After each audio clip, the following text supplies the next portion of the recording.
The bourbon in my hand burned smooth on the way down the glass, heavy and solid in my fingers. Outside, the sun dipped low over Lake Marion, casting the water in gold and deep orange, the kind of light that makes everything look more honest than it really is.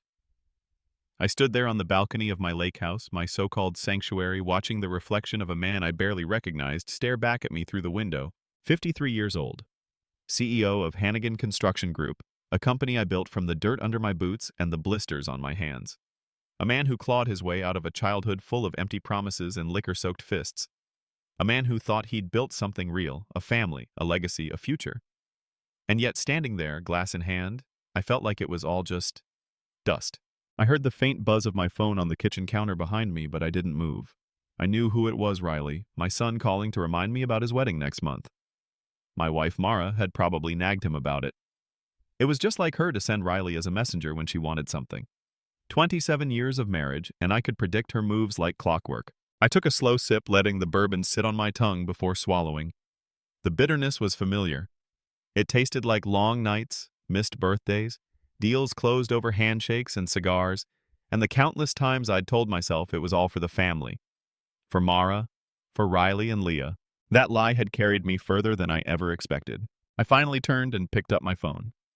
A missed call from Riley, just as I thought. I didn't call him back right away. Instead, I walked over to my desk, opened the bottom drawer, and pulled out the leather-bound journal I'd kept hidden for the past 3 years. The Reckoning, I'd titled it. A bit dramatic, maybe, but it fit. Inside were the records of a betrayal so deep it had rotted the foundation of everything I thought I knew. Photos of Mara and Tanner Creel, my ex-best friend and former business partner, laughing in the dim light of a Charleston hotel lobby. Printouts of their text messages, the ones she thought I'd never see, full of, "I miss yous," and "When this is over, we'll finally be together as." Bank statements with small, seemingly innocuous transfers that, when you laid them all out, told the story of a man siphoning profits from my company while he warmed my wife's bed. It had been going on for 20 years. 20 damn years. I remember the moment it all clicked. Lorna, my assistant of 15 years, had left a hotel receipt on my desk, Westgate Inn, 2 nights charged to a company card that only Tanner and I had access to. I'd known then deep in my bones, but I'd played it cool, thanked her, and told her to close the door on her way out. That night, I drove to the hotel, talked my way into the security office, and asked to see footage from the lobby. Said I was planning a surprise for Mara and needed to check the layout. What I saw on that screen changed everything. Mara's hand on Tanner's back, his hand on hers. Their smiles too intimate to be innocent. The way she tilted her head toward him like a schoolgirl with a crush, not a wife of nearly 3 decades. I didn't confront her then. I didn't throw the footage in her face or demand answers. That wasn't my style. I'm not a man who reacts, I'm a man who plans. And that night I sat at my workbench in the basement, the same place I used to build toy trains for Riley when he was a kid. I ran my hands over the grain of the wood and started making a box walnut dovetail joint smooth as silk. I needed something to hold the evidence, something solid and real, because the life I'd been living wasn't. Every lie, every receipt, every email, every whisper in the dark, they all went into that box. And over time I added more: the offshore accounts Tanner tried to hide from the IRS, the names of subcontractors he'd bribed, the quiet deals he'd cut that siphoned money from my projects. It wasn't just about Mara's betrayal, it was about how they'd both made a fool of me, stolen from me, undermined me while smiling across my dinner table. I learned patience from my old man, though God knows he never used it well. I'd wait, I'd build my case, and when the time was right, when it would hurt the most, I'd bring it all crashing down on their heads. That time was almost here. Riley's wedding next month was the perfect stage. Everyone would be there, family, friends, old money, new money, the Charleston elite. They'd all see it, they'd all know. I'd smile, shake hands, raise a glass to my son's future, and then I'd tear the mask off Mara and Tanner piece by piece until there was nothing left but the truth. I took another sip of bourbon, savoring the burn. The sun had almost disappeared now, the lake a sheet of black glass. Please subscribe to the channel to see more great stories, everyone. Thank you. Time to get ready. The reckoning was coming, and I was going to make damn sure they never saw it coming. The receipt sat on my desk like a loaded gun, its neat black print staring back at me, daring me to confront the truth I'd been avoiding. Westgate Inn, 2 nights. Suite 405, room service charges for 2. Champagne, Mara's favorite no less. Charged to the company card Tanner and I had shared when we were still partners. The bastard hadn't even bothered to hide it. I ran a hand over my jaw, feeling the rough stubble. My heart wasn't racing. It wasn't even beating faster. It just sat there in my chest, heavy and cold like a cinder block. I'd been preparing for this moment whether I'd admitted it or not for years. Lorna Bell stood by the door, her usual quiet presence now tinged with something else. Pity, maybe. Loyalty, definitely. She was the only one in my company who'd ever had the guts to hand me something like that, and it wasn't lost on me. She didn't say a word, just gave me a small nod before closing the door behind her. I leaned back in my chair and stared at the receipt. It wasn't just a piece of paper. It was the crack in the dam, the one that would eventually bring the whole thing crashing down. Later that evening, I drove downtown, the streets of Charleston buzzing with the usual Friday night energy tourists spilling out of seafood joints, the smell of salt water and fried oysters thick in the air. I parked across the street from Mara's yoga studio, watched the warm light glow behind the windows. She was inside, teaching her last class a dozen women flowing through poses their faces serene. My wife, the picture of grace and control leading them through their breathwork, while for years she'd been sneaking around with Tanner. I stayed in the truck engine off headlights dimmed, just watching. I wasn't there to confront her, not yet. I needed more than one receipt. I needed the whole damn story. That night in my office, I pulled out the walnut box and started adding more. The receipt, a printed spreadsheet from the accounting software I'd hacked into showing expense reports that didn't match up small amounts, subtle shifts. Money moving in ways that shouldn't have been possible unless someone on the inside was manipulating the flow. Tanner. I thought back to when we were kids, how he used to talk his way out of trouble with that easy grin and smooth voice. When we were 23 working on our first job site, he pulled me out from under a collapsed scaffolding. Saved my damn life. I thought we'd be brothers until the end. Turns out he just wanted what I had: my business, my family, my wife. For the next few weeks, I kept digging. I hired a private investigator, an old Marine buddy named Travis, who owed me a favor. I installed monitoring software on the shared iPad Mara used for scheduling. I started tracking her phone's location, cross-referencing with Tanner's calendar, watching their little rendezvous play out in cold data points and GPS pins. It was all there, hidden in plain sight for years. I also started paying more attention at work. Tanner's name kept popping up in the background like an unwanted ghost. Even though I'd bought him out years ago, he'd wormed his way back in using side deals with subcontractors, skimming off projects he wasn't supposed to be anywhere near. I found one contractor who admitted over drinks at a bar that Tanner had promised him kickbacks in exchange for underbidding me on a government project. Another told me after a quiet lunch that Tanner had spread rumors I was mismanaging funds. It wasn't just personal anymore, it was business. It was my reputation, my company, my legacy. Mara didn't have a clue. She'd come home in the evening smelling like lavender and eucalyptus from the studio, pouring herself a glass of wine while I reviewed bank statements at the dining table. Sometimes she'd sit across from me and talk about Riley's wedding plans, how the Russells wanted the rehearsal dinner at some fancy estate, how we should cover the costs to keep up appearances. She'd mention needing to replace the dining room light fixture or a fundraiser at the club or the new yoga retreat she was considering in Asheville, and I'd nod. I'd smile. I'd let her kiss my cheek before heading to bed. And every night after she fell asleep, I'd sit in my office, staring at the walls of my life, and feel the weight of what I'd built, this empire of lies she and Tanner had built beneath my feet. There was a moment one night around midnight when she crept into my office, her silk robe catching the light. She wrapped her arms around my shoulders, kissed the side of my neck, whispered, "You're working too hard, Cole. Come to bed." I almost flinched, almost let the rage show. But I didn't. I just sat there letting her touch me, wondering how many nights she'd slipped out of our bed to text him. How many times she'd come home to me after being with him. I reached up, covered her hands with mine, and smiled. "I'll be up soon." She lingered for a second, then left, and the room felt like a tomb when the door clicked shut behind her. I sat in the dark for a long time, hands resting on the desk, staring at the receipts, the spreadsheets, the photos. Every piece of proof was another nail in the coffin. And I promised myself no confrontation, no messy divorce, no public scandal. At least not yet. When the time came, I'd burn it all down on my terms, not theirs. The box was filling up, and soon the time would come. I used to think the worst sound in the world was the beep of a heart monitor flatlining. But no, it's the sound of your wife's phone buzzing at 2 a.m. when she thinks you're asleep, and the way her breath catches when she sees the caller ID light up. That's the sound of a man losing everything he thought he knew. I lay in the dark pretending to sleep, listening, as Mara's breathing changed the soft click of her, picking up the phone, whispering, "Hey," in that voice I used to think was meant only for me. It was Tanner. I didn't need to check, I already knew.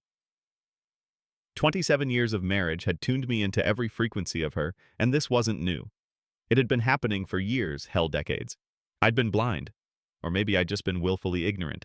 I sat up in bed after she left for her early yoga class the next morning, and the house felt like it was holding its breath. The kitchen smelled like coffee and vanilla creamer, and the notes she left on the counter. "Love you, see? You tonight" felt like a punch in the gut. I stared at that little heart she always drew next to her name. Mara. A name that once tasted sweet now felt like poison. I didn't let myself spiral. Instead, I went down to my basement workshop, the place where I'd built dollhouses for Leah and modeled bridges with Riley when they were kids. Now it was a war room. The walnut box sat open on the table, the papers and photos neatly stacked inside.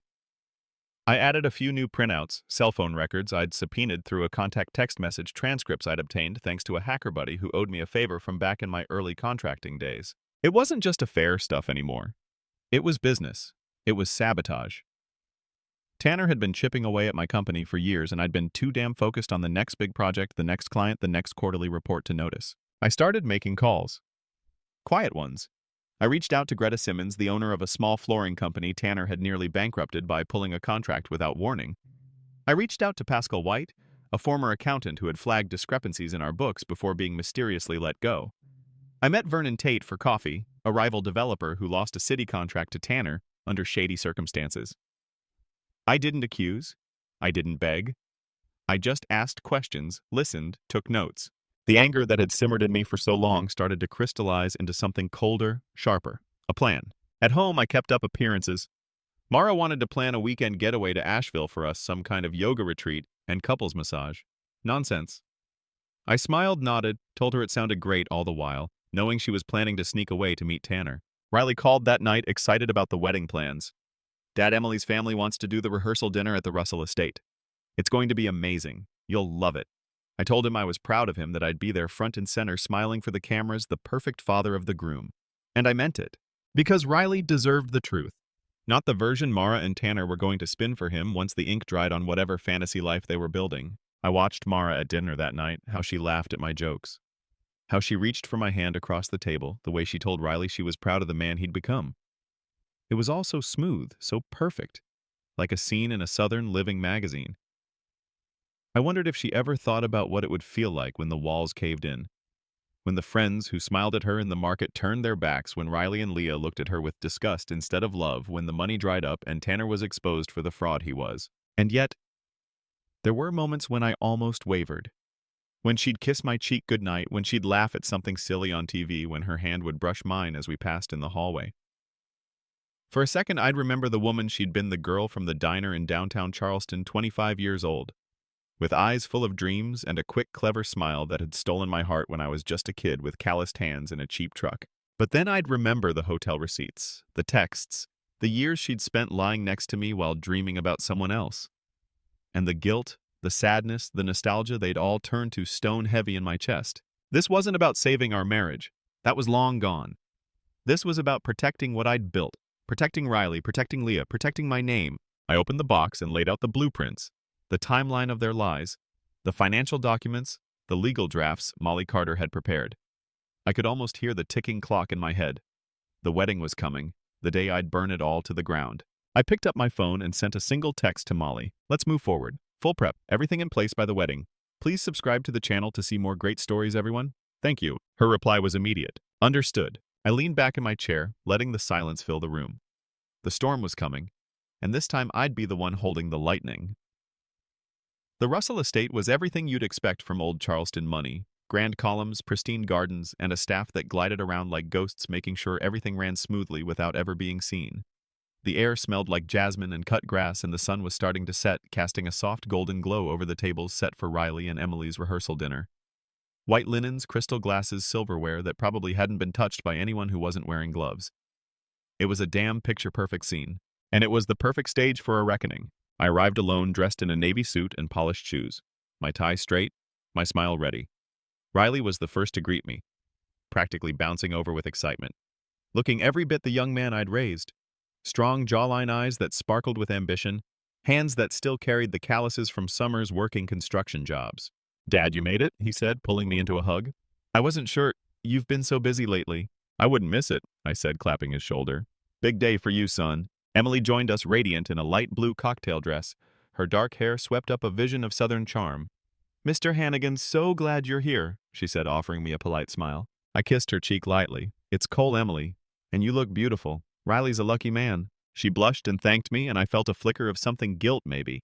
Or maybe just the weight of what was about to come crashing down on all of us. Mara arrived not long after looking, well, exactly how I expected. Perfectly put together, hair, swept-back earrings sparkling in the candlelight, wearing that soft pink dress I'd bought her years ago. She scanned the crowd as she walked in, and I saw at the quick darting glance the subtle shift in her posture. She was looking for him. Tanner wasn't there. He wouldn't be, not after our little conversation a few days prior. Traffic was a nightmare, Mara murmured as she approached me, brushing a kiss against my cheek, like we were still the couple people thought we were. Coming from yoga, I asked smoothly, letting the words linger. She froze for half a second, just enough. I didn't need a confession. Her silence told me everything. Silence? The dinner kicked off like any other high society affair. Judge Russell giving a toast about family legacies, guests clinking glasses, servers circulating with trays of champagne. I watched it all, sipping my bourbon, nodding at the right moments, making small talk with people I didn't give a damn about. But my eyes kept drifting to Mara, and to the way she kept checking her phone, her fingers twitching like she was waiting for a lifeline that wasn't going to come. Judge Russell caught my eye across the table. His expression was cool, assessing. We'd had a meeting in his study earlier that afternoon, just the two of us. I'd slid a folder across his polished mahogany desk, a quiet act that spoke volumes. Inside were photos, text transcripts, financial records, everything he needed to know about the people his daughter was marrying into. He hadn't said much, just sat there for a long time with his lips pressed into a thin line, flipping through the pages with the slow, deliberate movements of a man who'd made a career out of parsing lies from truth. When he finally looked up, he didn't ask me why I was showing him those things. He just nodded once sharply and said, "Understood." Now at the table, he raised his glass toward me in a subtle salute, and I gave him the barest tilt of my head in return. Mara leaned in, her voice low and tight. "What did you say to Judge Russell?" She hissed, her smile frozen in place for the benefit of the people around us. "Nothing you need to worry about," I said, turning to engage in small talk with Emily's aunt, effectively shutting Mara out. The tension simmered beneath the surface all night. I could feel it crackling, could see it in the way Mara's hands trembled slightly when she refilled her wine glass, and the way Riley kept glancing between us like he was trying to solve a puzzle he didn't even know existed. I bided my time waiting, watching, calculating. When the dinner wound down and the guests started to trickle out into the garden for coffee and dessert, I caught Tanner's name whispered at a nearby table. Someone asked why he wasn't there. He'd been such a close friend of the family, hadn't he? Mara's shoulders tensed, her knuckles white around her glass. I leaned over close enough for her to feel my breath on her ear. "Funny how some people just disappear when the truth comes knocking," I murmured. Her eyes snapped to mine, wide and furious, but she didn't say a word. Couldn't. The night ended with polite goodbyes, the kind that Southern families are so good at, smiles and air kisses, and "we must do this again soon-s." But I could feel the ground shifting beneath us, the foundation cracking. As Mara and I walked to the car, she grabbed my arm, her nails digging into my suit sleeve. "What are you planning, Cole?" she demanded in a low hiss. I smiled at her, cool, calm, and utterly in control. "You'll find out soon enough," I said softly. She stared at me, a flicker of something fear maybe crossing her face. I opened the car door for her like a gentleman, like the husband I was supposed to be. She slid inside, silent, seething. As I walked around to the driver's side, I let the cool night air fill my lungs. The pieces were in place. The board was set. Tomorrow, everything would change. The morning air felt sharper than usual, like the whole world had been scrubbed clean overnight and left raw and exposed. I stood at the window of my lake house, watching the fog drift low over the water, coffee in one hand, bourbon in the other.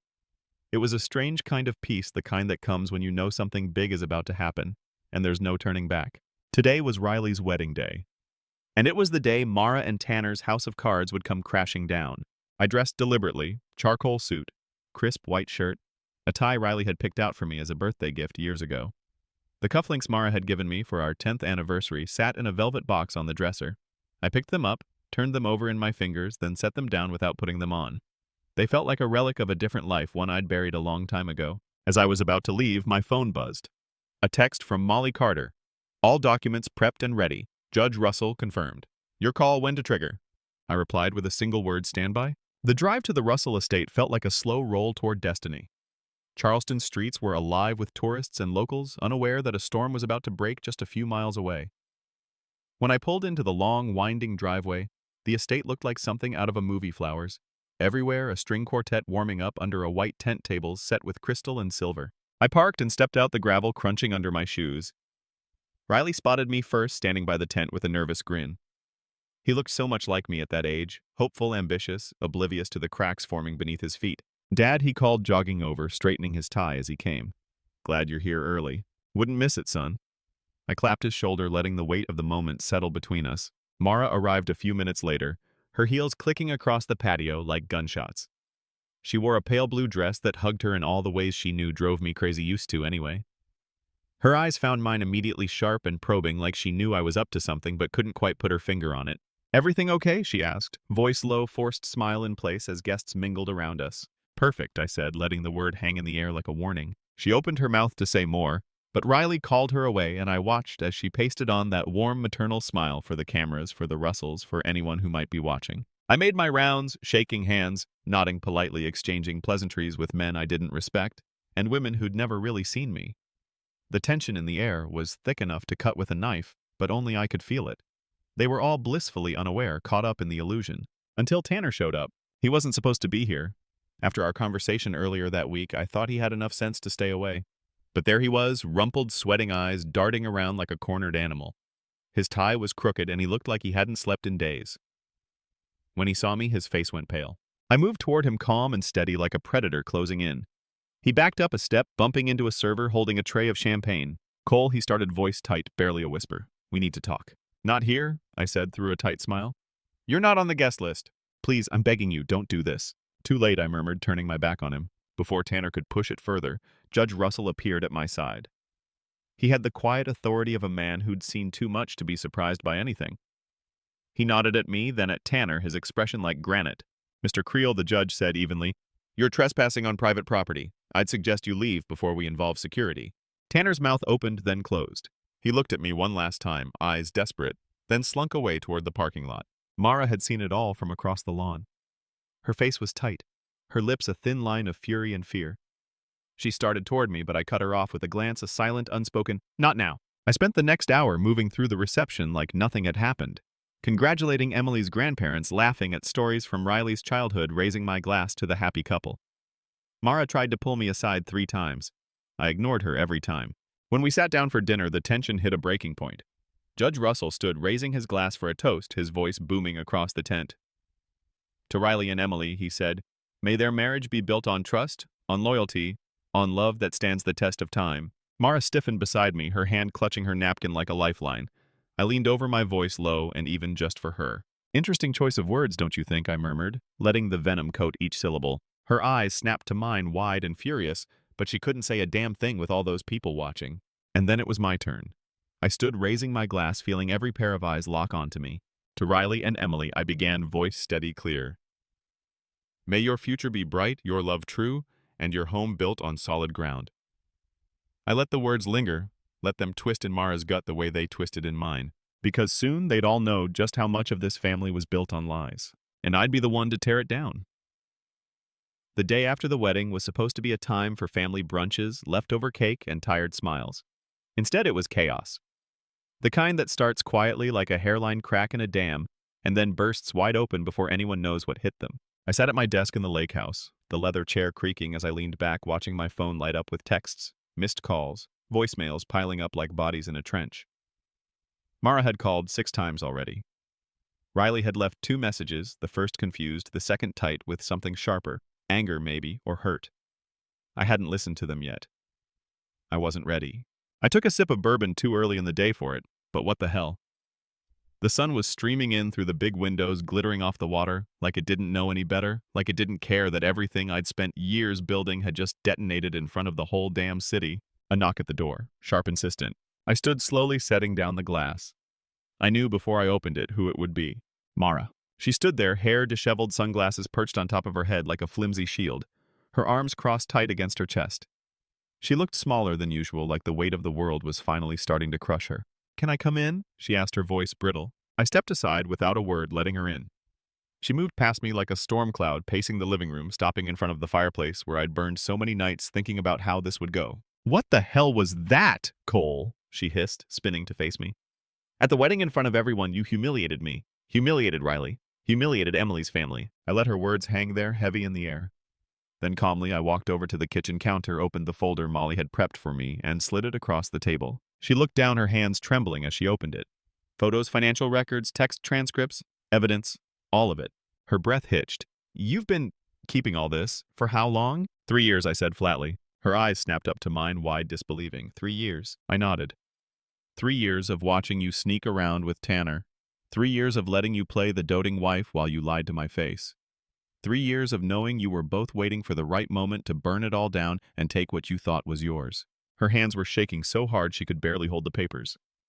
Cole, please. We can fix this. We can talk. Don't. I cut her off, my voice a low growl. Don't you dare stand there and pretend you're sorry. You're sorry you got caught. That's all this is. Tears welled in her eyes, but I felt nothing. Not anymore. I was lonely, she whispered, her voice breaking. You were always working. You were never home. And that makes it okay, I barked, slamming my hand on the counter hard enough to make her flinch. That makes it okay for you to sleep with my best friend for 2 decades. To plot behind my back, to steal from my company, to make me think I was crazy when I started asking questions. Her tears flowed freely now, but I stayed cold ice running through my veins. She reached for me desperate, but I stepped back. And then there's the baby, I said quietly, the words slicing through the air like a knife. She froze. The color drained from her face. How did you— I know everything, Mara, I said, my voice deadly calm. 3 months pregnant. Tanner's not mine. Were you going to tell me, or just let me find out when the kid started calling him daddy? She crumpled, then sobbing, sinking to the floor, like her legs couldn't hold her up anymore. I didn't mean for this to happen, she choked out. It wasn't supposed to. I never wanted to hurt you. I stared down at her, feeling nothing but an eerie sense of clarity. You didn't just hurt me, Mara. You destroyed this family, and now you're going to live with the consequences. I turned, grabbed my phone, and dialed Riley. He answered on the second ring, his voice clipped, cautious. Dad, we need to talk, I said, my voice steady. About everything. He was quiet for a long beat. Then softly, yeah, we do. Mara was still sobbing when I walked past her out the door into the fresh air. The sun was still shining, the lake still glittering. The world kept turning. But the storm had broken, and there was no going back now. The fallout had begun, and I wasn't going to stop it. The church smelled like old wood and fresh lilies, a strange mix of history and new beginnings. Riley stood at the front, straight-backed in his suit, hands clenched at his sides, waiting for Emily. The pews were mostly empty, just a few close friends, some family, none of the spectacle we'd planned. No photographers, no society columns, no city officials, shaking hands and smiling for the cameras. Just quiet, just truth. I sat in the third row, my hands folded in my lap, feeling the weight of the past weeks settle on my shoulders like a lead blanket. Leah sat beside me, her hand brushing mine every so often, a silent anchor in the middle of the storm. She'd flown in from Boston the day after the fallout, refusing to let me handle the wreckage alone. Mara wasn't here. She had sent a text that morning, short, sharp, cutting like broken glass. You win. I hope you're happy. No apology, no explanation. Just those 5 words, bitter as bile. I wasn't happy. I wasn't anything, just hollow. The music started, a soft, simple piano piece. The doors opened, and Emily appeared, beautiful, yes, but also trembling. Her eyes scanned the room, landing on Riley, and something in her seemed to settle.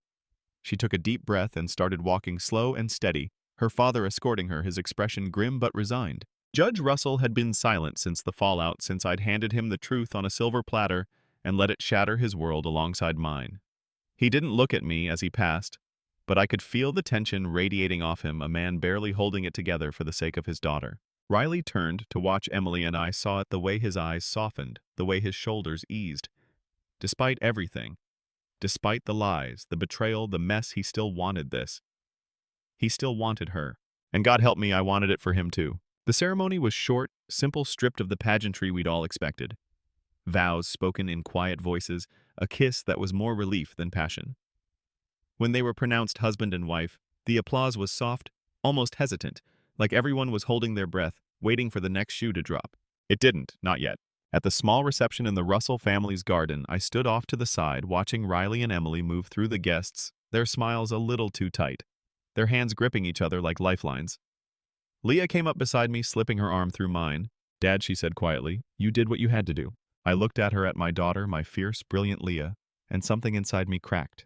My throat tightened, my vision blurred for just a second. I reached up, brushing her cheek with my knuckles. I don't know if I did the right thing, I admitted, my voice low raw. I don't know if there even was a right thing. She leaned into me, her voice steady. You told the truth? That's more than most people can say. Before I could respond, Riley was there standing in front of me, his jaw tight, his eyes hard. Can we talk? He asked, his voice clipped formal. I nodded, stepping away from the small crowd. We found a quiet corner near the rose garden, the scent of blooming petals almost sickly sweet in the thick summer air. Riley didn't waste time. Did you ever love her, Dad? Or was it all just business? The question hit me like a punch to the gut. I opened my mouth, closed it, then forced the words out. I loved her, I said. God, I loved her so much it nearly destroyed me. But love isn't enough when it's built on lies. He stared at me, his jaw working, his hands fisting at his sides. I can't believe she did this. To you. To me. To all of us. She made her choices, I said quietly, and so did I. He took a step closer, his voice dropping almost a whisper. I want to cut her out. Completely. I don't want her at holidays. I don't want her in my life. I don't want her anywhere near my family. I looked at him, my son, my legacy, and I saw the man he was becoming, hardened, cautious, but still standing. That's your call, I said. But remember, resentment can rot you from the inside out. Don't let it. He swallowed, then nodded slowly. I'll think about it.